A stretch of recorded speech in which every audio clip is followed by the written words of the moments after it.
Segunda Reis, capítulo 18. Nós estamos lendo, irmãos, a Bíblia. E hoje a gente leu até Segunda Reis, capítulo 17. Mas eu li um pouquinho mais, o 18. E eu falei, eu vou ministrar no 18. Porque aqui tem algo bacana, aqui tem algo bom. Aqui tem algo de Deus para a nossa vida. Vocês me ajudem aí, tá bom? Conectados aí. E a igreja também, para você entender e receber a palavra. Porque a palavra, ela é espiritual. Ela é o quê? Espiritual. Se você estiver na carne, como é que você vai receber a palavra espiritual? Como é que a palavra espiritual vai te alimentar? Você está entendendo? Por isso que é importante também andar de acordo com o que a palavra nos pede, em espírito, porque assim ela vai fazer efeito na nossa vida. Nós vamos ler aqui, irmãos, 7 versículos, capítulo 18, versículo 1. Vamos ler, você pode ler comigo ou não? Vou contar até 3, você começa a ler comigo. E sucedeu que no 3º ano de Oséias, filho de Elá, rei de Israel, começou a reinar Ezequias, filho de Acás, rei de Judá. Tinha 25 anos de idade quando começou a reinar, e 29 anos reinou em Jerusalém. E era o nome de sua mãe Abi, filha de Zacarias. E fez o que era reto, repete, e fez o que era reto aos olhos, conforme tudo que fizera Davi, seu pai. E ele tirou os altos, quebrou as estátuas, deitou abaixo os bosques, e fez em pedaço a serpente de metal que Moisés fizera, porquanto até aquele dia os filhos de Israel lhe queimavam incenso, e lhe chamava Neustã. No Senhor Deus de Israel confiou, no Senhor Deus de Israel confiou, de maneira que depois dele não houve quem lhe fosse semelhante entre todos os reis de Judá, nem entre os que foram antes dele, porque se chegou ao Senhor, não se apartou dele, e guardou os mandamentos que o Senhor tinha dado a Moisés. Assim foi o Senhor com ele, para onde quer que saía, se conduzia com prudência, se rebelou contra o rei da Síria e não o serviu. Aleluia. Repetir aqui o versículo de número 7. Quem está com a NVI, uma versão da NVI, vem aqui, diga aqui como é que está. 7. E o Senhor estava com ele, era bem sucedido em tudo o que fazia. Tá bom. Na NVI está assim: e o Senhor era com ele, e ele era bem sucedido em tudo o que fazia. Sente, não feche a Bíblia. Por quê? Porque nós vamos aprender hoje algumas coisas com o rei Ezequias, e o que serve para nós, com um tema: atitudes que fazem Deus andar conosco. Atitudes que fazem Deus andar conosco. Vê bem, na NVI está: o Senhor era com ele, e ele era bem sucedido em tudo o que fazia. Fica gravado isso no seu coração. Faz assim com a sua mão. Irmãos, o Senhor é contigo. Amém. É lindo, não? E você será bem sucedido em tudo o que fizer. Eu vou repetir: o Senhor é contigo, e tu serás bem sucedido em tudo que você. Agora, quais são os passos que você precisa dar para que essa palavra se cumpra na sua vida? Porque de fato, em verdade, é tudo que a gente quer viver, sim ou não? Sim. Eu quero colocar a mão e ter certeza que Deus está comigo. Eu quero fazer as coisas e ter certeza que Deus está comigo. Porque se eu tenho certeza que Deus está comigo, vai dar, não importa onde seja, como seja, de que forma é, se Deus está comigo, vai dar. Agora, quais são os passos que a Bíblia nos ensina, através da vida de Ezequias, que eu preciso dar? Primeira coisa que a gente vai aprender aqui: Ezequias era filho do rei Acás. Como é que chamava o pai de Ezequias? Acás. A Bíblia diz no capítulo 16, que Acás era um rei horrível. Olha o pai desse moço, irmãos. O pai dele, olha só o que o pai fez. Olha o cenário que Ezequias cresceu. O pai dele não fez o que era reto aos olhos de Deus. O pai dele andou no caminho dos reis de Israel. O pai dele era idólatra, feiticeiro e fez aliança com o mundo. Você vai entender o que a gente vai ter aqui o que Deus colocou no nosso coração. O que fez o pai dele? Ele queimava seus filhos em sacrifício a Moloque. Ele fez um deus, ou existia um deus com D minúsculo, que recebia crianças em sacrifício. E o pai de Ezequias, como rei, um rei naquela época tinha 70 filhos, 80 filhos, ele tinha filhos só para oferecer em sacrifício a esse Deus. E Deus reprovou as atitudes do pai de Ezequias. O que o pai de Ezequias fez? Ele ofereceu sacrifícios e queimou incensos nos altares idólatras. Preste atenção, o cenário que Ezequias cresceu, e o que Deus colocou no meu coração, que o cenário é importante, irmãos. O cenário que você cresce é importante, mas não é determinante. O cenário é importante porque é muito bom ter um pai, uma mãe crente que te ensina. É muito bom estudar numa escola evangélica. É muito bom estar rodeado de pessoas que te dão educação, que te dão respeito, que te ensina, que molda o teu caráter. O cenário é importante, mas não é determinante para você ser alguém na vida. Pastor, eu não entendi. Ezequias viveu num cenário de pecado, mas ele escolheu ser alguém diferente.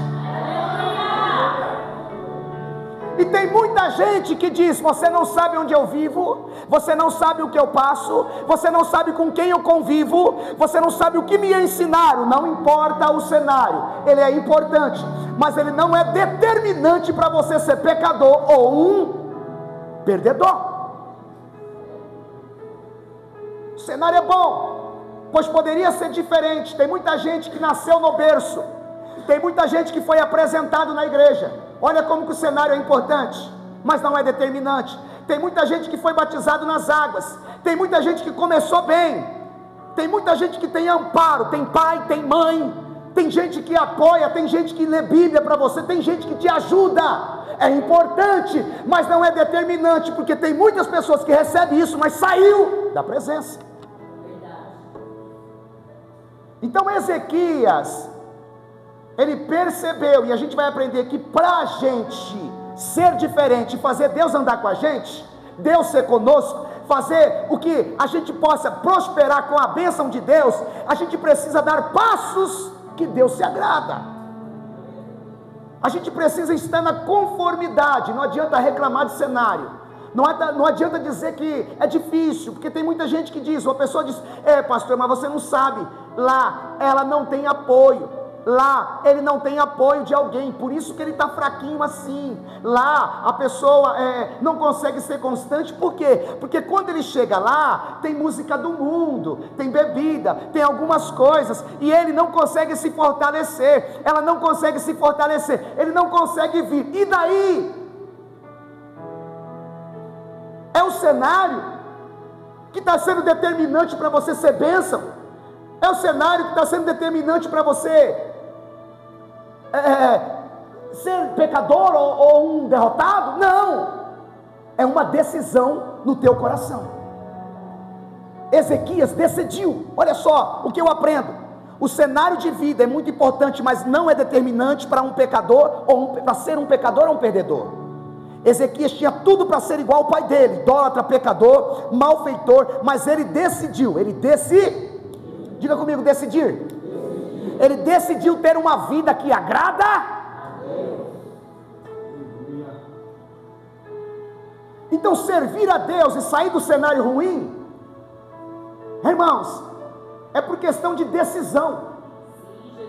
Tem muita gente que não aceita Cristo Não retorna, por quê? Porque está preso em alguém, está preso em alguma coisa, está preso num trabalho, está preso em situação. Então eu tenho medo de deixá-lo, eu tenho medo de deixar essa porta, eu tenho medo de deixar essa situação.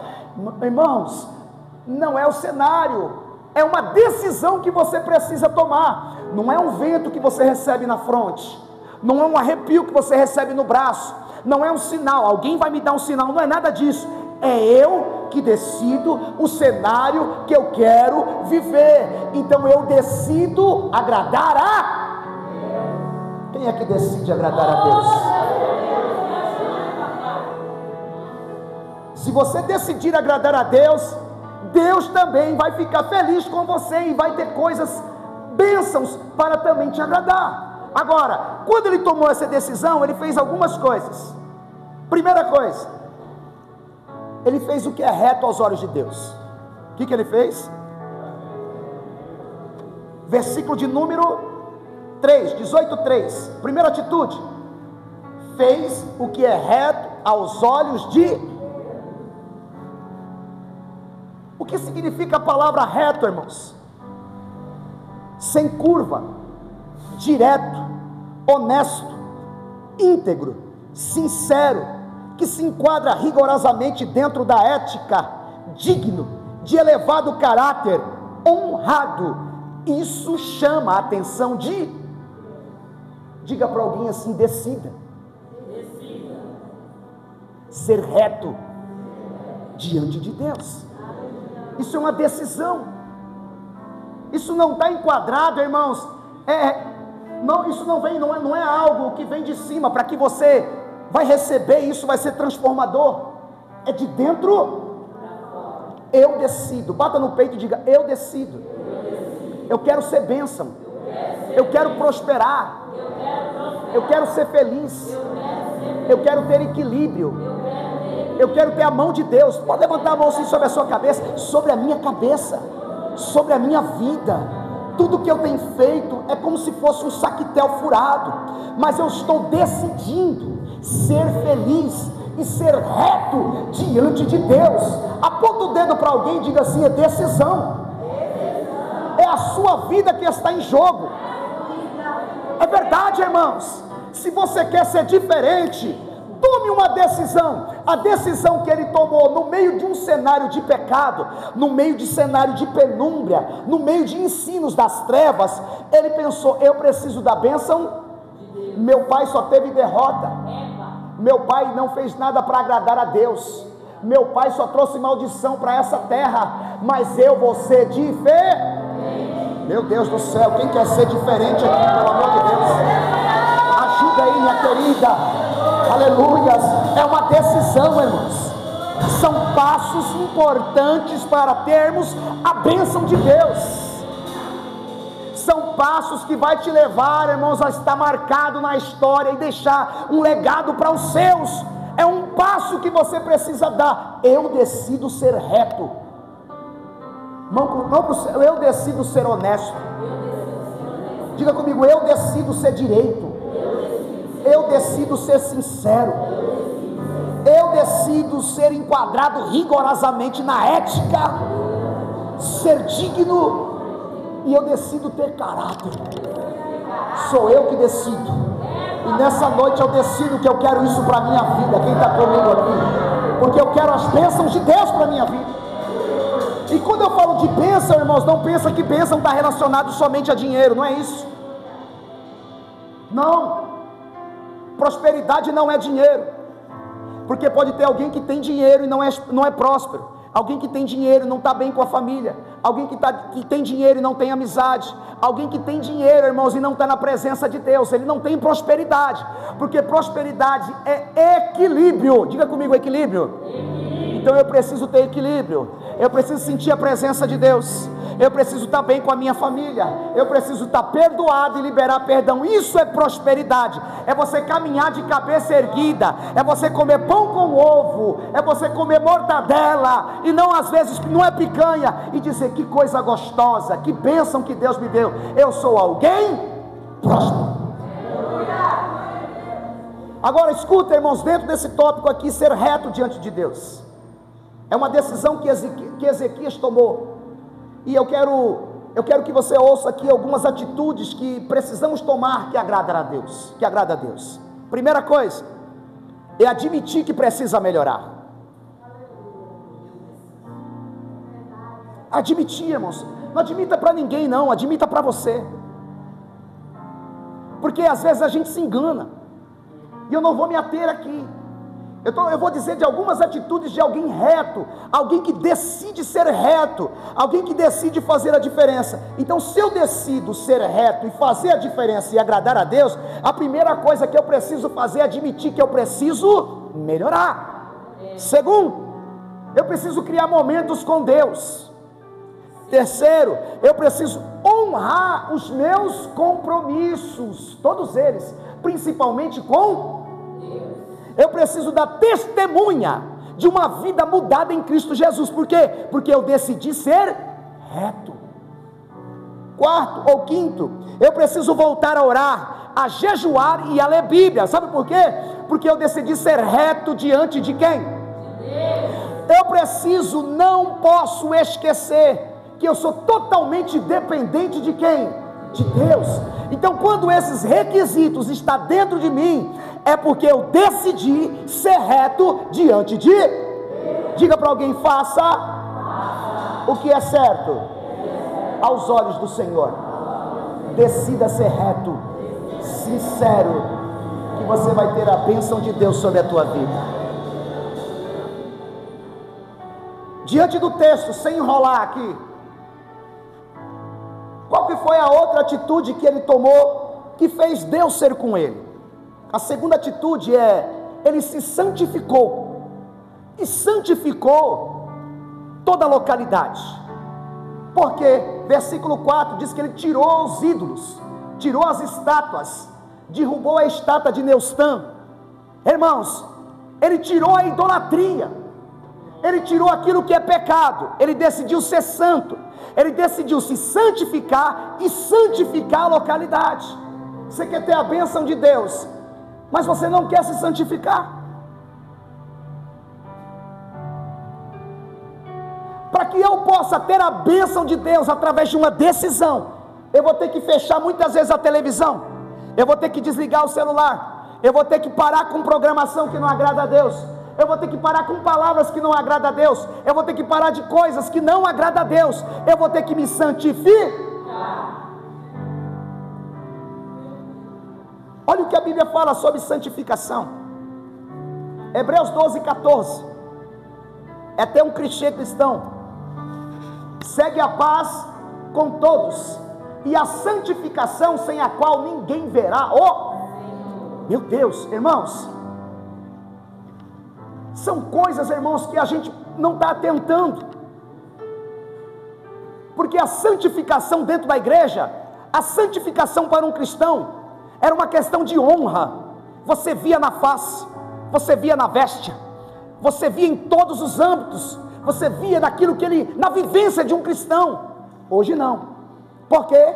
Porque nós nos misturamos, nós deixamos as coisas do mundo entrar, nós deixamos a visibilidade do mundo entrar, nós deixamos a vaidade do mundo entrar no nosso coração. Agora preste atenção, sem a santificação, ninguém verá eu quero ter a bênção de Deus. Quem é que quer ter a bênção de Deus? A bênção de Deus passa por um preço: renúncia. Você vai ter que ser forte, você vai ter que dizer não. E o mais difícil não é não para o mundo, é não para você. Por isso que é tão duro, irmãos. É como um viciado.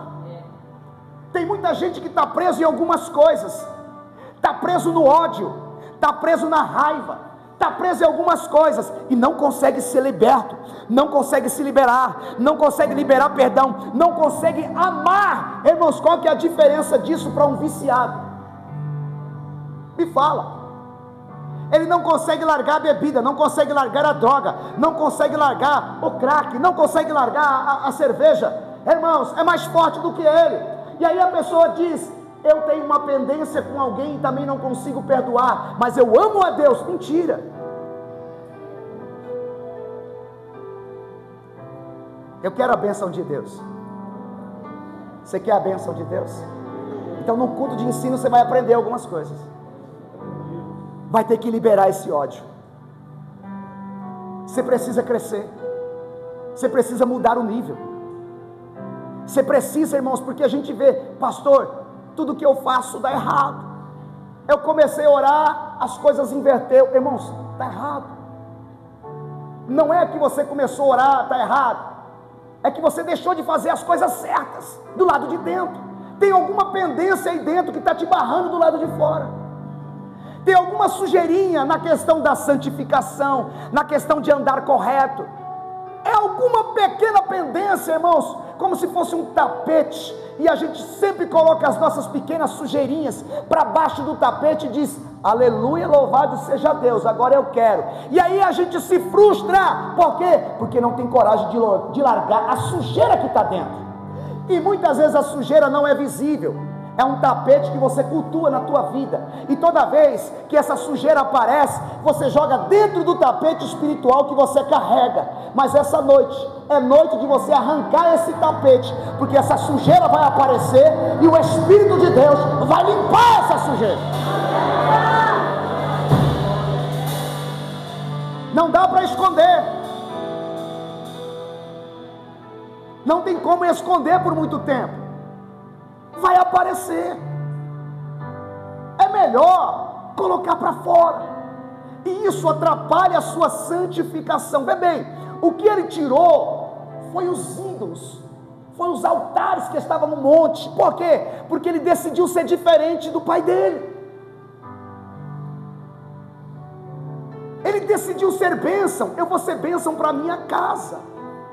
Eu vou ser bênção para Israel, ou melhor, para Judá. Eu vou ser bênção para o meu povo.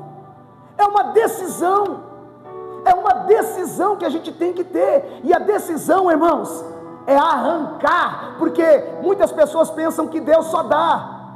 Primeira coisa que Deus faz é tirar. Quem dá muito, quem promete que vai dar, quem promete que vai fazer, é diabo. Mas Jesus manda você tirar. Jesus manda você renunciar. Jesus manda você descer. Jesus manda você se humilhar. Diga para alguém, se santifique. Escuta isso, mais um versículo. 1 Pedro capítulo 1, versículo 15, diz assim, pelo contrário, sejam santos em tudo o que fizerem, assim como Deus que os chamou é santo. Irmãos, quem é Ezequias aqui hoje? Presta atenção. Ezequias é a igreja. Acás é o mundo que fez tudo errado. Mas o Senhor te chamou do mundo. Você entrou na igreja. E você tem que entender que através das decisões que você tomou, você precisa renunciar muita coisa para receber a bênção de Deus. Então a segunda coisa que ele fez foi se santificar. Agora escuta isso, meus irmãos. Sem uma reforma moral, sem a busca por santidade como estilo de vida, e sem comprometimento com as doutrinas bíblicas, fica impossível ter o favor de Deus em nossas vidas.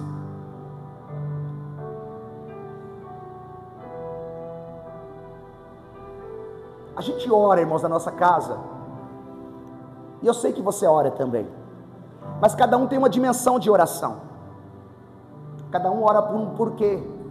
Mas quando você se torna líder, você ora por aquilo que você está liderando. Você quer ver os seus liderados prosperando, crescendo. E a nossa questão, a gente fica questionando o porquê, Senhor. E muitas vezes a gente se sente culpado. Hoje mesmo eu estava orando nessa questão. Eu vejo como a igreja, eu não digo vocês, eu digo a igreja desse século, desse tempo presente, como ela decaiu. A gente liga o rádio, eu liguei o rádio, fui pegar o Gabriel, acho que foi semana passada, ou retrasada. Aí está na rádio assim, olha, liga para cá, traz uma oferta, manda uma oferta para a rádio, com uma questão. Ó bispo, ó apóstolo, consagra aí a minha língua. Quem viu essa programação aí? Você já viu isso? Eu falei, meu Deus, que evangelho é esse? Consagra a minha língua, por quê? Porque a gente está brigando muito, irmãos, é caráter cristão. Você pode, eu vou consagrar, consagrando a língua. Eu mando uma oferta, alguém pega o meu nome, consagra a minha língua e vai dar tudo certo. As contendas vão mudar, as brigas vão mudar, as conversas vão sair, vão melhorar. Não, é conduta de caráter.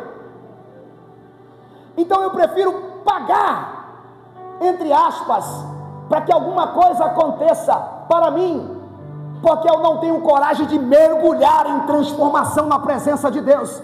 O que Deus tem com aquele apóstolo, Deus também tem com você. Então o que Deus quer fazer, irmãos, Ele não quer fazer com um, Ele quer fazer com a igreja. É decisão. Então a gente precisa querer, irmãos, essa reforma moral dentro da gente. A terceira atitude de Ezequias está no versículo de número 5. Ele confiou no Senhor. E aqui, irmãos, a gente aprende algumas coisas, que confiar em Deus é a atitude mais acertada que um ser humano pode ter. Se confiar na força do teu braço, você vai perder. Se você confiar no seu intelecto, você vai perder. Se você estribar naquilo que você tem, você vai perder. Mas se você confiar no Senhor, todas as batalhas que você travar, pode ser profético? Se você decidir confiar de coração, todas as batalhas que você travar, com Deus, você vai vencer, no nome de Jesus. Olha o que a Bíblia diz sobre confiar. O Salmo 37, versículo 5 diz: entrega teu caminho ao Senhor, confia, e Ele tudo. A Bíblia diz no Salmo 84, versículo 12: o Senhor dos exércitos, feliz ou bem-aventurado o homem que em ti põe a sua confiança. Feliz é quem põe a confiança em Provérbios 3, versículo 5 diz: confia no Senhor de todo o teu coração e não estribe no teu próprio entendimento. Isaías 26, versículo 3 diz: tu conservarás, olha só como isso é interessante, isso é palavra, tu conservarás em paz aquele cuja mente está firme em ti, porque ele confia em Deus. A mente fica em paz. Põe a mão na tua mente aí, põe a mão na tua cabeça, porque às vezes, irmãos, a gente vê o povo de Deus perturbado. Que perturbação é essa, irmãos? Olha o que a Bíblia diz: tu, Deus, conservará em paz aquele cuja mente está firme em ti, porque ele confia em ti. Irmãos, deita e dorme,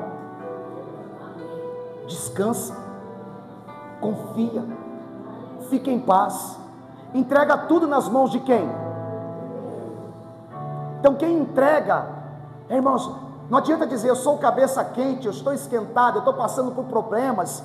Não, se você entrega tudo, confia e fica em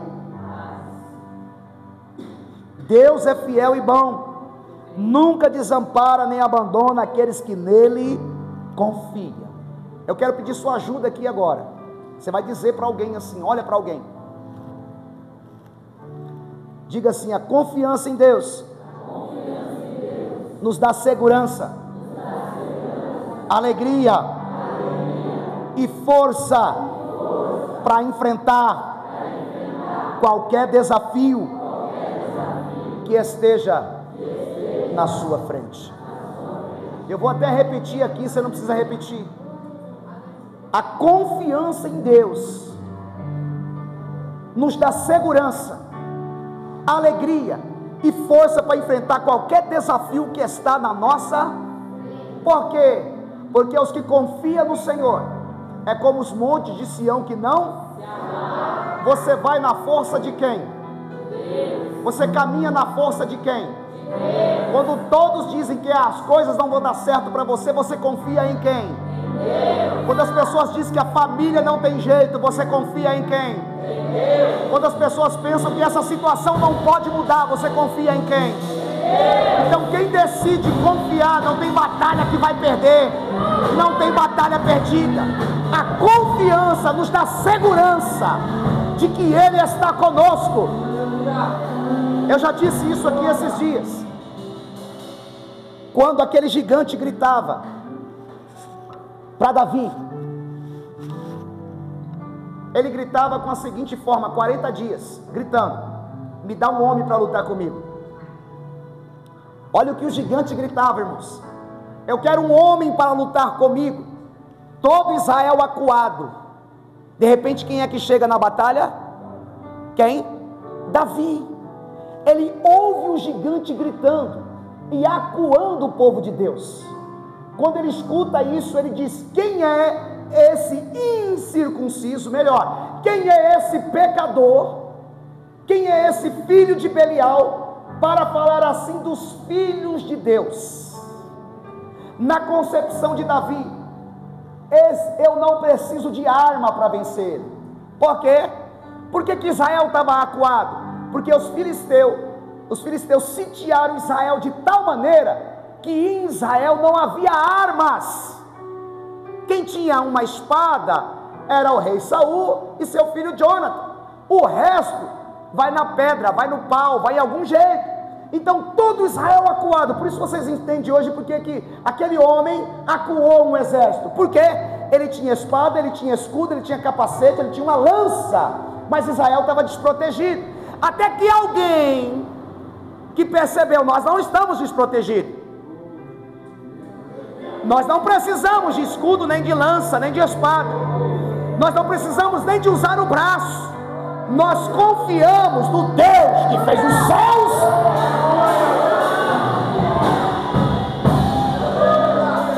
Ele vai na tua frente, Ele é contigo, são passos, Ele está contigo.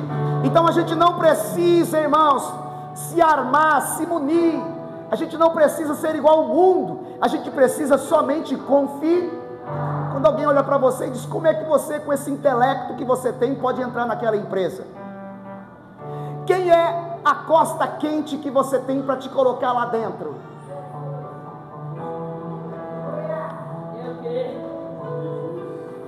Quem é que pode te dar uma bolsa na faculdade? Mas eu não tenho muito intelecto, eu não estudei numa escola particular, eu não tenho muito curso, eu não tenho muito conhecimento. Então você está decidindo confiar em você? Quando a gente decide confiar em Deus, irmãos, Ele vai na nossa frente e não tem gigante que fica de pé, porque a gente decide com...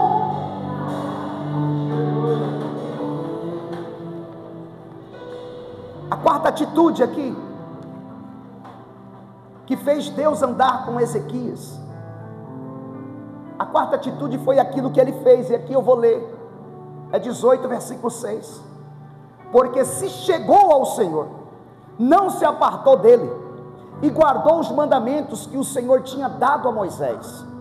Olha o que Ezequias fez, aqui ele fez 3 coisas, ele se achegou ao Senhor, não se apartou de Deus, e guardou os mandamentos. Olha só, irmãos, que coisa linda, irmãos.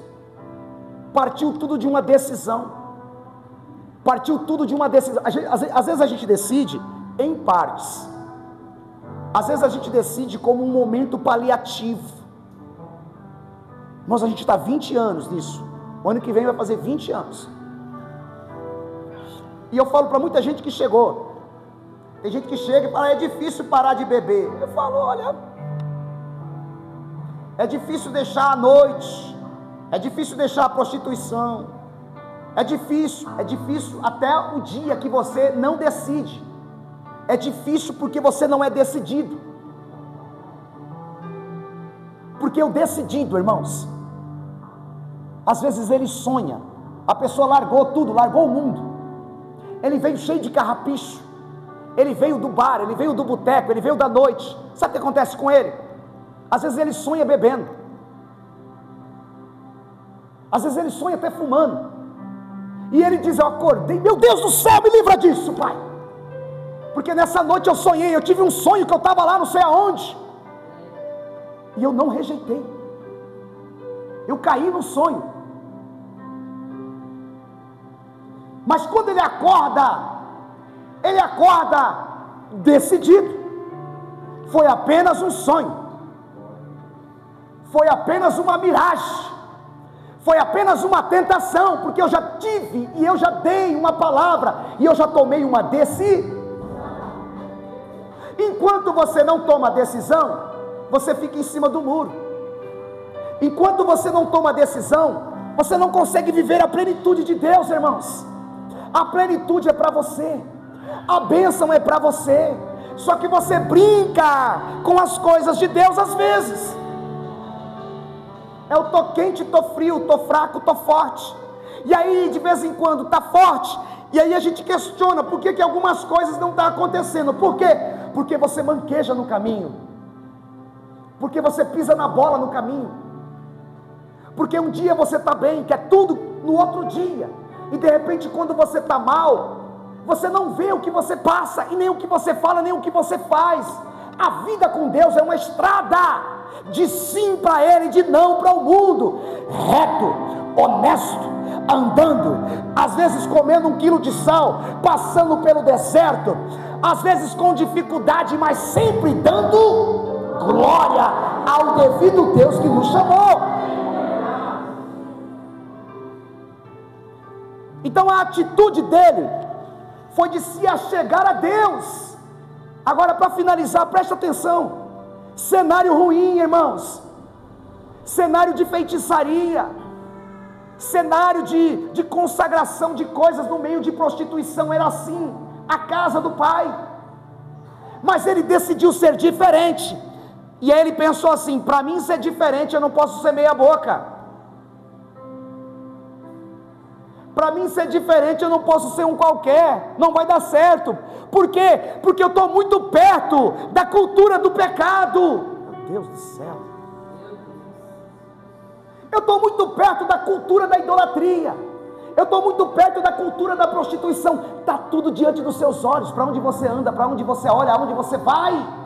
Se você quer adorar, se você quer servir, ser diferente e ter a bênção de Deus, você vai ter que entender como ele entendeu: eu preciso se achegar, tem que grudar nele.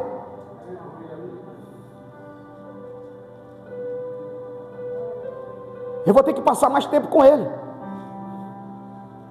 eu vou ter que ouvir mais Bíblia, eu vou ter que ler mais, eu vou ter que ficar agarrado, porque em mim tem muito carrapicho da cultura de papai. A cultura do pai, a casa é a cultura do mundo, está entendendo? É só uma analogia. Eu preciso grudar demais. Por quê? Porque as músicas do mundo ainda me balançam. Por quê? Porque a cultura desse mundo que está muito pertinho de mim, a casa do meu pai, talvez a casa era a mesma, mas a cultura interna era outra, uma cultura decidida, uma cultura transformada. Ele dizia para si: eu sei que meu pai era idólatra, eu sei que meu pai pisou na bola, mas eu não,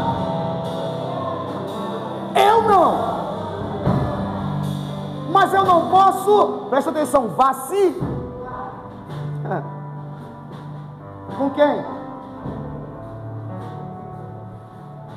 Então ele faz 3 coisas. Ele chegou-se ao... irmãos, chegar ao Senhor é ficar com Ele, é andar com Ele, é uma decisão. Sabe aquilo? Irmãos, tem consagração. Eu estou tão fraco, eu preciso... irmãos, a igreja tem uma programação de leitura da Bíblia, 5 capítulos por dia.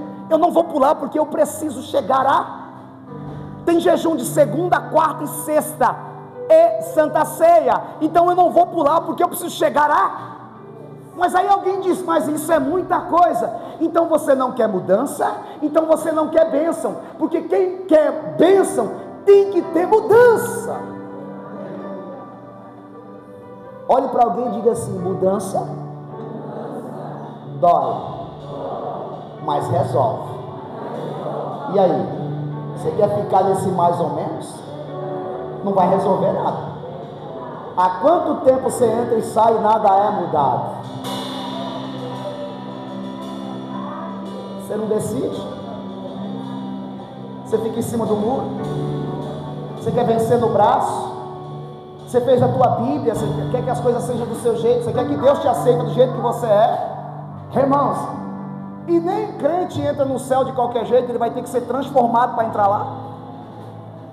Esse corpo não entra no céu, tem que ser um corpo glorioso.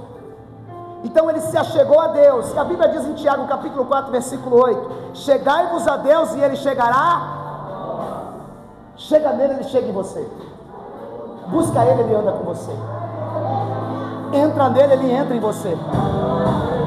Caminha com ele e as coisas mudam para você. Se você não tem paz, você precisa de paz. Então você precisa do príncipe. Irmãos, então chega nele, entra nele, vai para ele, busca ele, porque está escrito, eu preciso mudar a minha cultura. Põe mais uma vez a mão na tua cabeça assim, diga, eu preciso mudar a minha cultura. Quem vai mudar sou eu, ninguém vai mudar por mim, ninguém vai fazer por mim. Cabeça, cérebro, em nome de Jesus, em nome de Jesus, eu preciso mudar. Recebe aí.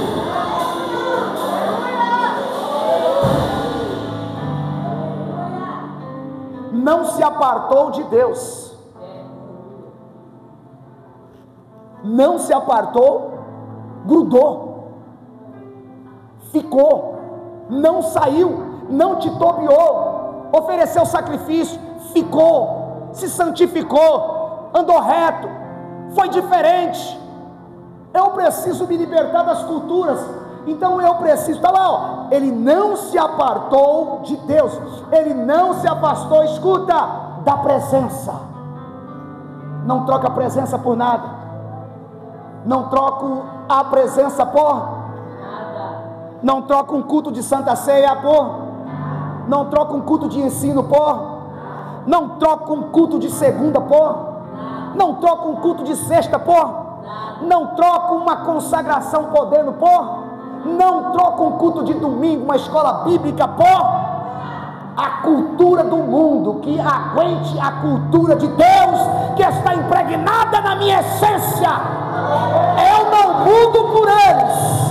Se eles quiserem me aturar, vai ter que aturar até os meus horários.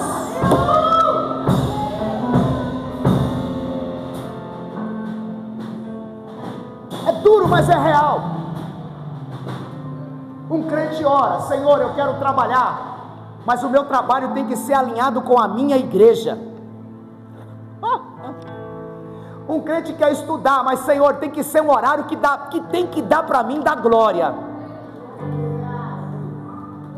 Você vê quando o crente está salvo, irmãos, está tentando assim, eu preciso me libertar da cultura. Por quê? Porque quando você brinca com a cultura, e quando essas palavras te ferem ou te machucam, queridos, são palavras de Deus, para orientar a tua vida espiritual. Muda a sua cultura, porque a cultura da tua casa, a cultura do acaso, vai te levar para o buraco.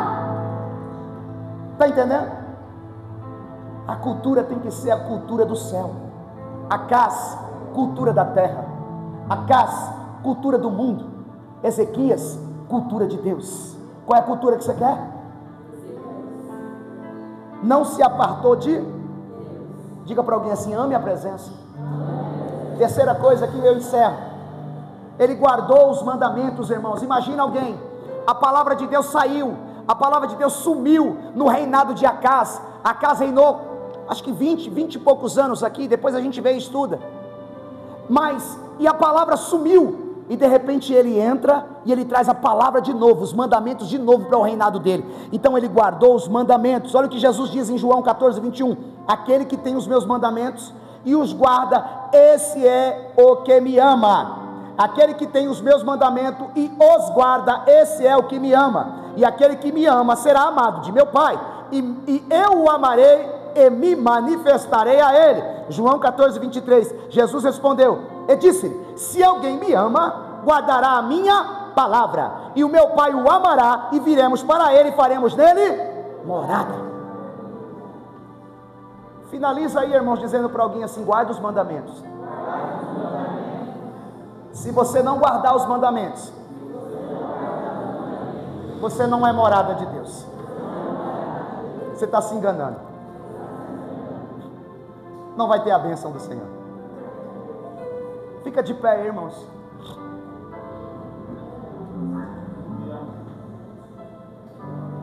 É culto de ensino. 16 anos. 16 anos sem... A caráter de informação. Acás reinou 16 anos.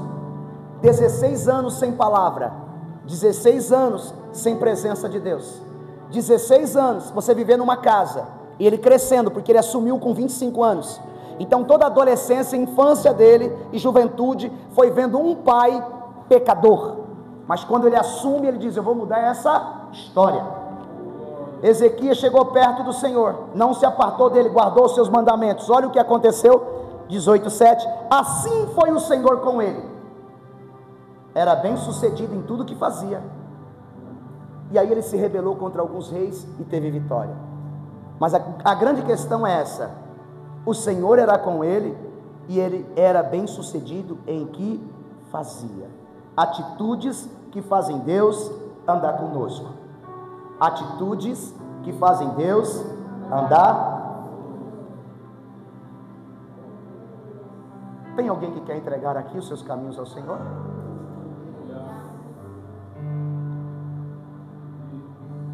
Eu nunca vou deixar de perguntar, porque acho que foi no sábado, a gente não fez a pergunta.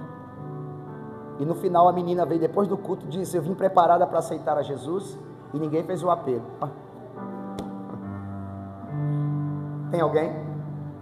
Hoje o caráter é de ensino, de reflexão, mas é de transformação. Não me importa, irmãos, mas eu tenho que perguntar: tem alguém? É com você. Sabe, a gente sempre está batendo na tecla com a gente mesmo, e está vivendo uma vida com Deus. Se eu preguei no domingo, a gente acha que ama, a gente pensa que está, mas você está decidido ou não? Tem alguém? É contigo. Não quero constranger ninguém, pelo amor de Deus, porque pode ser da igreja, pode ser daqui. Tem ou não? É só levantar a mão e dizer assim: eu quero voltar para a bênção, eu quero me decidir por Cristo, eu estou preparado para isso, estou cansado da cultura do mundo, e eu sei que sem a ajuda do céu eu não vou conseguir viver a cultura de Deus.